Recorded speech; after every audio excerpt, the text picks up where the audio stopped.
Estamos de volta com mais um Além da Notícia, direto de Brasília. É um prazer entrar na sua casa. Olha, sempre um programa com algum tema de atualidade. Hoje nós vamos tratar do tema transmissão da vida. Qual é a vocação do casal? Do interesse de todos nós, com certeza. Para conversar conosco sobre este assunto, nós temos aqui o padre Rafael Fornazieri, que é assessor de comunicação, ou melhor, assessor da Comissão de Vida e Família da CNBB. Bem-vindo, padre Rafael, tudo bem? Tudo bem, Ronaldo. Obrigado por mais uma vez estar aqui com vocês nesse programa Além da Notícia. E temos também a doutora Elizabeth Kipman, que é médica ginecologista, especialista em logoterapia, diretora do CIEB, Centro Interdisciplinar de Estudos em Bioética do Hospital São Francisco, em Jacareí. Ela também é membro da Comissão de Bioética da CNBB. Mais uma vez, bem-vinda, doutora. Muito obrigada, todo prazer. Olha, o tema é agradabilíssimo. Transmissão da vida, qual é a vocação do casal? Padre Rafael, transmissão da vida, o que se entende por isso? Mas pode se entender muita coisa, né? Porque a riqueza da vida nos faz refletir muito sobre ela e quando a gente se volta para esse tema, para o seio do casal, o seio da família, a gente imediatamente se coloca diante desse mistério que é a vida e se pergunta, mas de fato, os dois estão ali se unindo, mas a fonte da vida nos vem de onde? Né? Qual é a fonte primeira dessa vida? E para nós, em todo caso, que cremos, a gente vai pensar logo na fonte primeira de todas as coisas, que é o próprio Deus. Né? Por isso a gente vai relacionar esse tema da transmissão da vida com Deus e com a vida que nos vem de Deus. Naturalmente, alguém que é especialista em bioética tem também um ponto de vista agora científico, né, doutora? Eu até, pegando esse gancho que o padre colocou, eu diria assim que, inclusive, pela própria natureza humana, a pessoa se realiza com a fecundidade, seja na vida, na sua vocação específica. Então, como viver a fecundidade numa vida celibatária, numa vida onde não existe o compromisso interpessoal homem e mulher, né, particular. É impossível a pessoa humana se realizar ou caminhar para uma realização plena sem viver a plenitude da fecundidade de alguma forma, que só se acontece nesse caminhar de plenitude em Deus mesmo. Doutora, e na visão da ciência, a transmissão da vida, o que se entende por ela cientificamente falando? Cientificamente falando, todos os livros de biologia, todos os livros de medicina colocam claramente que a vida de um novo ser humano começa com a união do espermatozoide e o óvulo. Não tem livro que não coloque isso, não é? Se não acontecer a união do espermatozoide com o óvulo, não acontece essa novidade biológica, que é um novo ser humano na sua identidade biológica própria. Agora, a partir desse momento acontece um desenvolvimento que, se não for interrompido de alguma forma, vai continuando até o momento da sua morte. Não vai, nessa evolução, acontecer da vocação biológica mudar e do encontro de um óvulo, um espermatozoide humano, surgir um legume, um pepino, um animal. Não. O início de um novo ser humano começa aí, não tem dúvida. Agora, quando começou a vida na Terra, isso ninguém sabe direito, né? Exatamente como. A vida, de um modo geral. Nós estamos falando da vida de um novo ser humano. Já vou começar agora entrando no assunto quente, padre Rafael. Um dos maiores jornais aqui da capital federal trouxe recentemente em sua primeira página, um caderno especial de domingo, a seguinte manchete.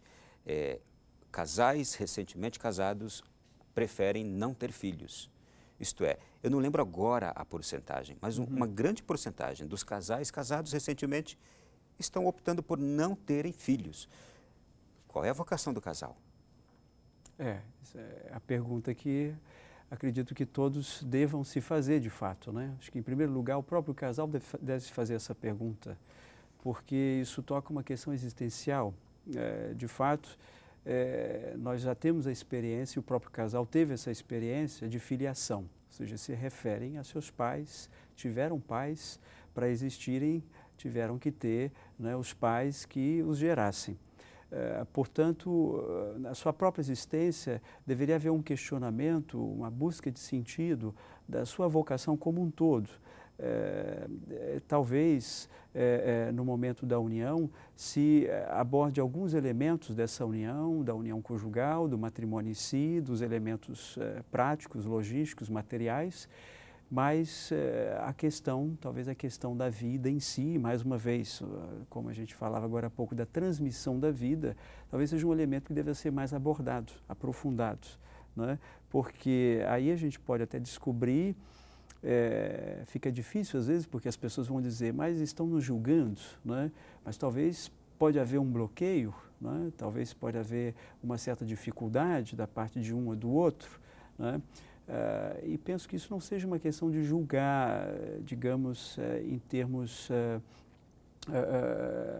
morais, até a atitude da pessoa, mas antes de fazer um julgamento moral, uma questão de se avaliar mesmo na sua vocação, na sua composição biológica, né? Como a doutora colocava agora há pouco também, o homem e a mulher são preparados para isso, né? A mulher, todos os meses, é preparada para acolher a vida, né? E o homem pode depositar uma sementinha, né? Que vai dar início a uma nova vida. Então, por quê? Acho que deveria haver uma pergunta profunda aí, né? Que movimento é esse, doutora Elizabeth? Que movimento social ou cultural é esse que está acontecendo, que a gente percebe esta nova filosofia de vida?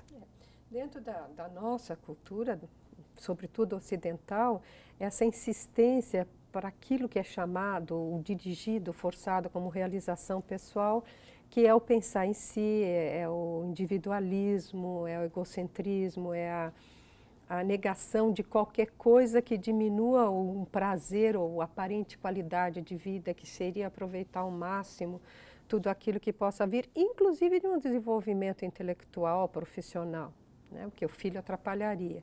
Eu queria até dizer que nos anos 69 e 70 foi apresentado num congresso populacional por Berelson propostas para controle de fertilidade. E entre essas propostas tinha alteração da família como ela era constituída até agora e aumento e incentivo do desenvolvimento intelectual profissional da mulher. Quer dizer, a mulher tem que se desenvolver intelectualmente, profissionalmente, como quiser, conforme a vocação que ela pensa.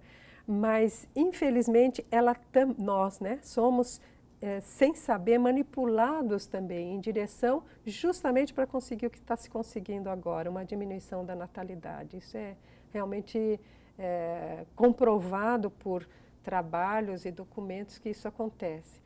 Junto com uma possibilidade da gente se acomodar em menos trabalho, em centralizar mais a vida numa proposta, por exemplo, de sucesso social. Agora, interessante que isso traz, essa colocação, uma outra colocação, padre. Também revista apresentou à época e outras revistas, agora nesse mês de março, que as mulheres no Brasil estão deixando para mais tarde o desejo de maternidade, ou a realização da maternidade. Às vezes até acham que não tem o desejo da maternidade, ele surge depois de um desenvolvimento profissional. E com a idade vai se tornando mais difícil a geração espontânea, né? E daí começa a apresentar os conflitos aparecem com muito maior força do direito ao filho. Quer dizer, também não existe um direito ao filho, nenhum direito sobre o filho, tanto para eliminá-lo pelo aborto ou para tê-lo a qualquer custo. Isso está acontecendo. A palavra de Deus, eu me lembro bem, o Salmo 126, diz, o filho, vede, os filhos são um dom de Deus, é uma recompensa, o fruto das entranhas. E quando alguém começa a pensar que o filho atrapalha, nós estamos fazendo um movimento na direção da contramão. Na verdade, é um desafio muito grande sempre a relação, né? Já para se ter uma relação a dois, já está se tornando cada vez mais um desafio. Ou seja, você compartilhar a vida, compartilhar justamente responsabilidades e entrar num certo confronto de uma forma positiva com o outro, tem se tornado cada vez mais difícil numa sociedade como a nossa, que é cada vez mais individualista e que pretende etiquetar um certo autonomismo que seria uma suposta independência total de tudo e dos outros, eu seria totalmente independente. Mas essa independência total não existe. Nós somos... Cada um no seu quadrado? Exatamente, cada um no seu quadrado. Isso não existe. Na verdade, nós somos interdependentes o tempo todo. Nós temos sim uma autonomia, claro, mas essa autonomia ela é relativa. E quando entra a questão dos filhos, mais ainda vamos ver a questão da relação, da responsabilidade, do desafio que o outro me coloca, porque me interroga, me questiona, né? E às vezes me incomoda, porque vai exigir de mim mesmo, como a doutora colocava, depois vai exigir do meu tempo que eu consagrei para um aperfeiçoamento profissional, intelectual, e eu não quero perder isso. Então, aí entra toda a história também de aceitar as perdas da nossa vida, que todos nós temos, né? O fato de deixar o filho partir de casa a um dado momento é uma certa perda, né? Deixar que ele seja independente, mas e outras na vida, né? Deixar que alguém parta com a sua morte. Então, ou seja, abrir mão também daquilo que a gente tem de muito precioso para acolher o outro, dar espaço para o outro é muito necessário, né? Nós vamos criando talvez castelos, grandes castelos no nosso terreno, e depois não tem espaço para nenhum outro castelinho de alguém que chegue ali para colocar a sua presença, as suas marcas. Então, essa é a grande questão para nós. Bem, e aí nós chegamos naquele ponto que a doutora Elizabeth agora há pouco nos trouxe. Chegamos ao ponto em que, naturalmente, a natureza age dentro de um homem, de uma mulher madura, e ele sente a necessidade, ele sente o desejo de ter o filho mais tarde. E aí ele descobre que naturalmente já ficou difícil e parte para uma fecundação artificial, uma reprodução artificial. Doutora, primeiro de tudo, por quais razões alguém parte para uma fecundação artificial? Olha, existe uma estatística aproximada no mundo todo de que em torno de 2 a 6% de todos os casais têm dificuldade para a fertilidade, né?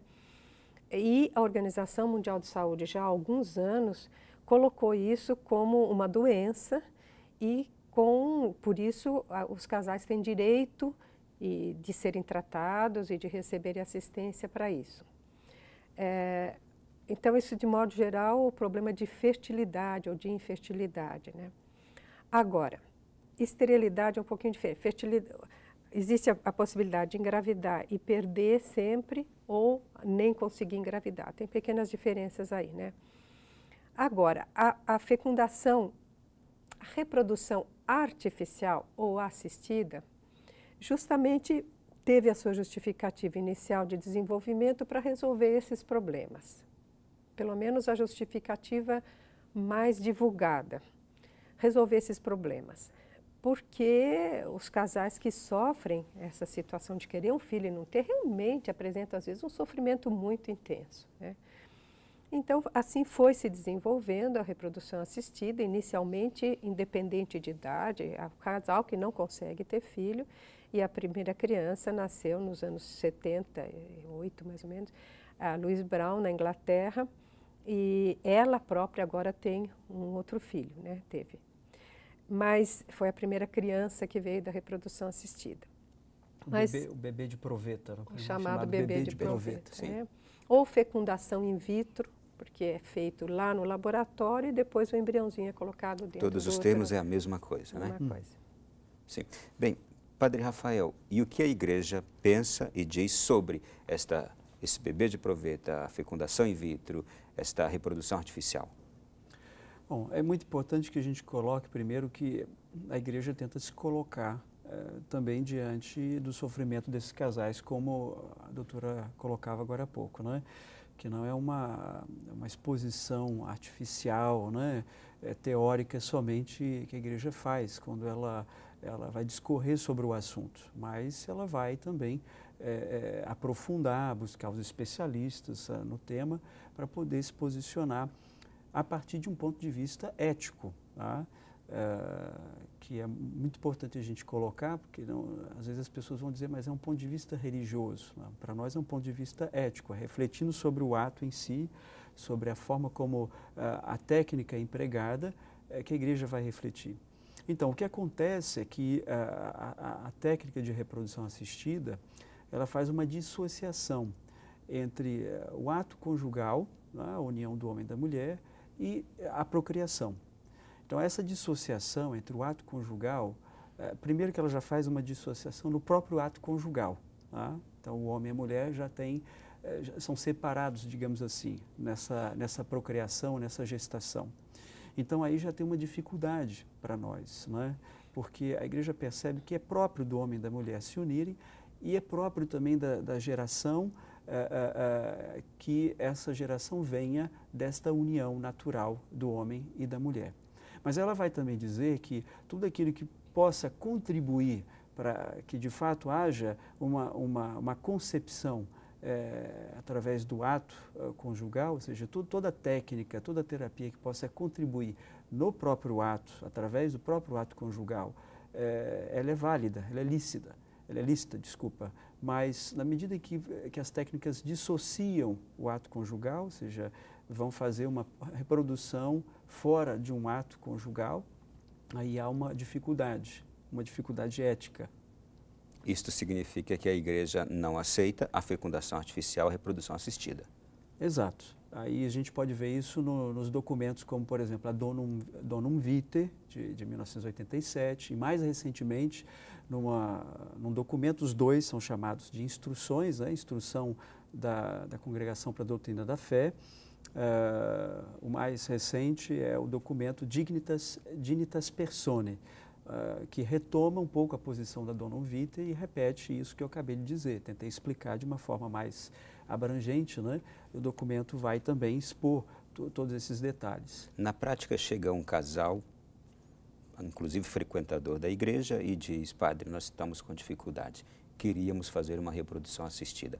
O que diz um sacerdote é um casal que percebe, há um casal desses que o mesmo sacerdote percebe o sofrimento, a dor, e vê neles ali o grande desejo de maternidade e paternidade, mas o que diz a igreja a eles numa hora como esta?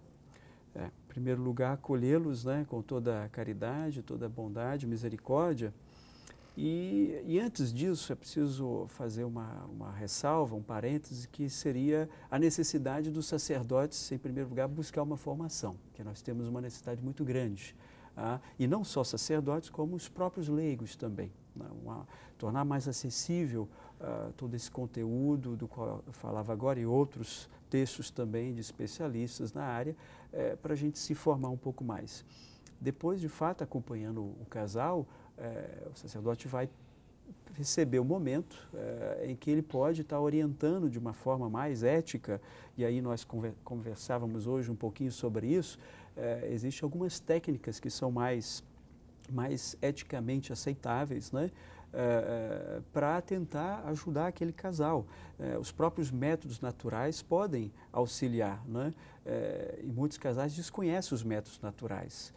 Às vezes o problema da infertilidade do casal está no fato de que o período fértil da mulher é bem curtinho. Não é isso, doutora? E com o planejamento natural da família, com os métodos naturais, a mulher pode descobrir isso mais facilmente e vir a engravidar. E às vezes isso é desconhecido, muitas vezes é desconhecido, e se for diretamente num tratamento de reprodução assistida, talvez isso nem vai ser avaliado. Vamos direto para a reprodução, tá? Então, há uma necessidade de se acompanhar criteriosamente, né, com muita caridade, muita paciência, mas, ao mesmo tempo, de se dizer a verdade. A gente não vai se omitir nisso. Agora, é claro que depois a última decisão é do casal, né? A igreja não vai amarrar ninguém, mas o casal também, diante da escolha ética que ele deve fazer, cabe a ele, cabe a si mesmo tomar uma decisão.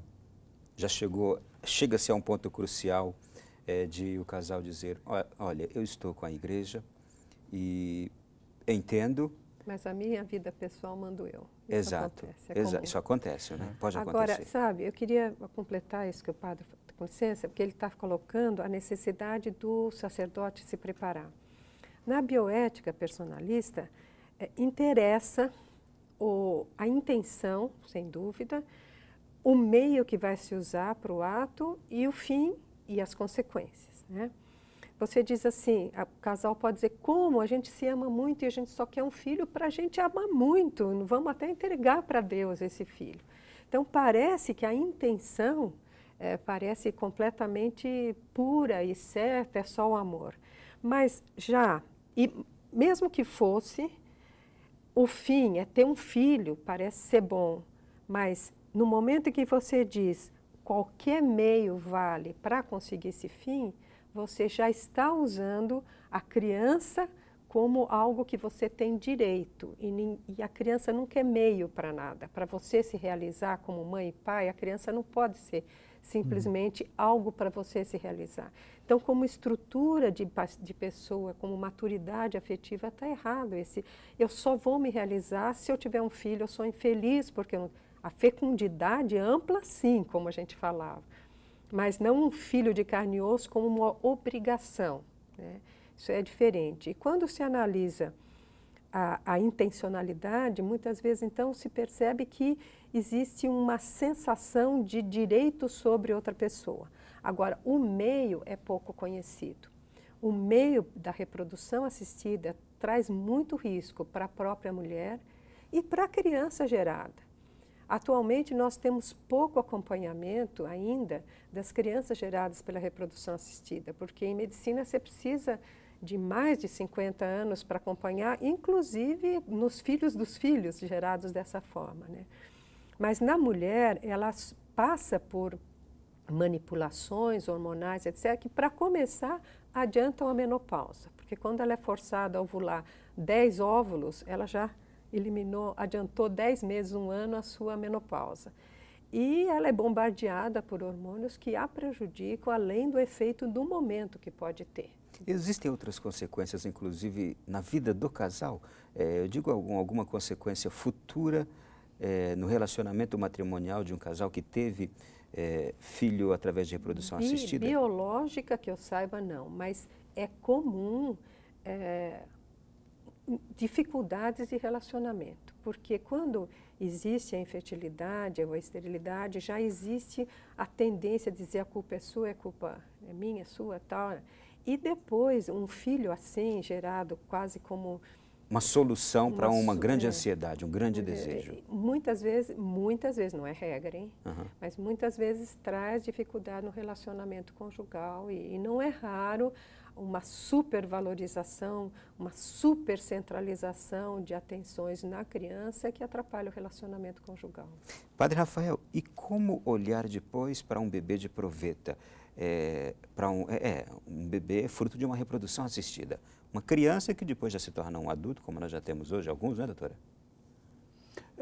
De fato, essa criança deve ser acolhida totalmente, né? Nesse ponto, se ali existe, né, um novo ser, né, nós temos que acolhê-lo com tudo de bom que nós temos. Isso daí sem sombra de dúvidas, né? Eu até conheço pessoas muito próximas, conheço até crianças, né, que foram geradas desse modo, e isso não pode fazer com que nós criemos uma barreira. Até mesmo quanto à questão do batismo, quando um casal que veio a realizar uma reprodução assistida, que depois se volta para a igreja para pedir, né, o batismo para aquela criança, a gente vai procurar, orientar, acompanhar. É claro, se a gente puder esclarecer o casal também naquilo que foi de uma maneira muito cautelosa também, naquilo que foi realizado para se gerar essa criança, a gente vai procurar fazê-lo também, mas ao mesmo tempo acolher essa nova vida que de fato não pode ser penalizada, né? Pelo contrário, ela deve ser acolhida da melhor maneira possível. Eu outro dia escutei alguém dizer assim: filho nunca é um direito de pai ou de mãe, é um dom de Deus. E Deus o concede a quem Ele quer. E se Ele não concede a alguém, esse alguém será feliz intensamente, se assim entender também o desígnio de Deus. Não é? Bom, eu quero agradecer aqui a presença da doutora. Mas eu preciso só anunciar, por favor, um outro programa, que as consequências da fertilização in vitro são muito graves, de um modo geral, não só para o casal, mas a fertilização assistida ou artificial realmente leva a ver a criança como um objeto, como uma coisa encomendada. Então, saiu agora na Super Interessante os bebês programados, ou então eu vou ter um filho encomendado, que não veio espontaneamente, mas para curar o outro. Quer dizer, a criança passa a ser um meio. Isso nunca a pessoa pode ser um meio. Além de abrir possibilidades de experiências e manipulações incontáveis que valem um programa. Né? Nesse sentido até, né, se fala até do filho que é encomendado para atender a necessidade de uma outra criança, como a gente viu recentemente também no Brasil, se tem chamado de bebê medicamentos, né? Agora, quanto a isso, justamente existem esforços que estão sendo feitos justamente para tentar ajudar os casais que atravessam a dificuldade da infertilidade de uma maneira mais saudável. Há experiências nos Estados Unidos, há experiências na Europa e é algo que a gente precisa desenvolver mais no Brasil.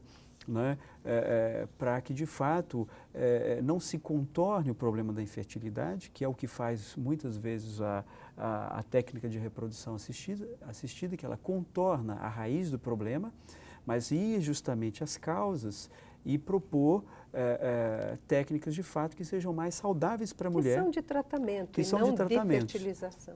Exatamente. Olha, este assunto rende e você encontra um conteúdo exclusivo na internet, como já está aparecendo. Só quero terminar apresentando o livro que o Padre Rafael nos trouxe aqui, é o Léxico, Termos Ambíguos e Discutidos sobre Família, Vida e Questões Éticas. A gente tem aqui neste léxico, ali, por exemplo, o assunto de hoje que a gente acaba de abordar aqui também no programa.